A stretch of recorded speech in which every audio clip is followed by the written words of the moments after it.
Hi, I'm John Perkins. And I'm Craig Bell. Abraham Lincoln told the story of riding one day with his comrades and crossing many streams that were very difficult to cross. He said, if we've had this much trouble with the streams, well, what are we going to do when we get to the Fox River? They worried and stewed over this for some time when they ran across an old Methodist circuit rider preacher, and they asked him about how the Fox River was. He said, well, there's one rule I have about the Fox River. I never cross it till I reach it. We'll talk about that on Take 5. Food for the soul, helping you thrive. 5 minutes to renew your mind. Take 5. Time never stops, does it? No. Certainly life is short at its longest. The poet says, when I was a child, I laughed and wept. Time crept. When as a youth I dreamed and talked, time walked. When I became a full-grown man, time ran. When older still I daily grew, time flew. Soon I shall be traveling on, time gone. My great-grandmother said before she died, she said, it's like you go to sleep young and wake up old. I've heard Brother Craig all my life that when you get older, time goes faster. I didn't understand it until a few years ago. Job 7:6 says, my days are swifter than a weaver's shuttle. Of course, Psalms 103:15 and 16 says that man's days are as grass, as a flower of the field. The wind passes over it and it's gone. It reminds us of the brevity of life. What are we to do with our time, though, here? Does God care what we do with our time while we're here? Unfortunately, Brother Craig, the Bible talks about man ought to work. That is one thing we have to do with our time, right? In fact, in 1 Timothy chapter 5, verse 8 says, if any provide not for his own, and especially for his own house, he is denied the faith and is worse than an infidel.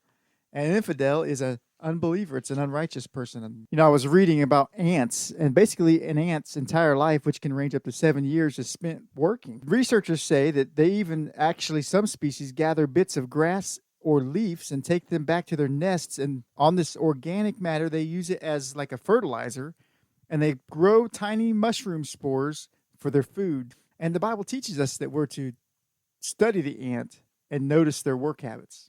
Ecclesiastes 3:2 says there's a time to plant and a time to pick up which is planted.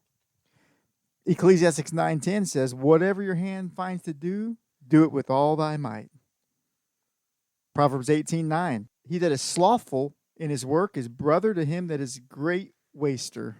Slothful, that means tardy, irksome, grievous, not a good person. Proverbs 10:26, as vinegar to the teeth and as smoke to the eyes, so is the sluggard to them that sin him.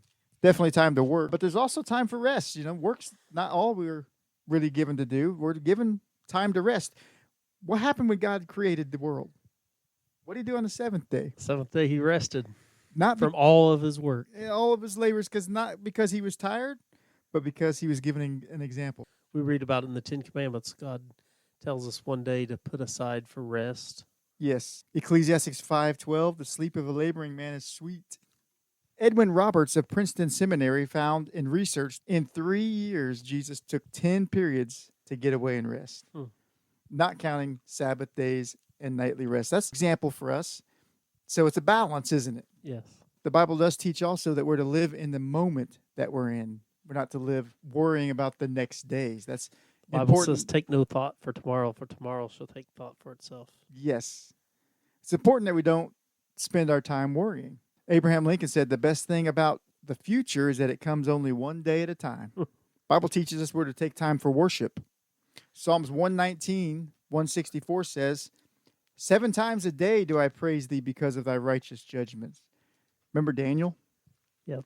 Daniel chapter 6. When he heard the writing was signed, he went to his house, opened the windows, knelt towards Jerusalem, and there it says he prayed and gave thanks before God. Took time for prayer, thanking God. You see, with Daniel, he'd done this before time too.